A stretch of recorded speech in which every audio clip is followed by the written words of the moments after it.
യുനാനി മെഡിസിനിൽ എല്ല് തേയ്മാനത്തിന് വളരെ ഫലപ്രദമായ ചികിത്സ ഉണ്ട്.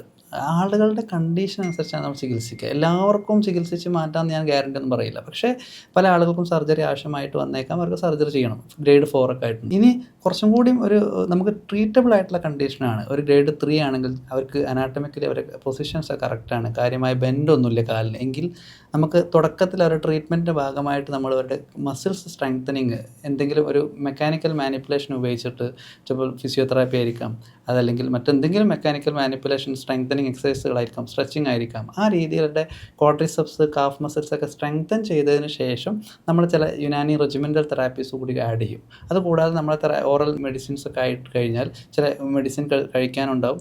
അങ്ങനെയാണ് ഈ പേഷ്യൻസിനൊക്കെ നല്ല മാറ്റം കിട്ടാറുണ്ട്. നമുക്കത് പൂർണ്ണമായിട്ട് റിവേഴ്സ് ചെയ്യാൻ പറ്റാറുണ്ട്.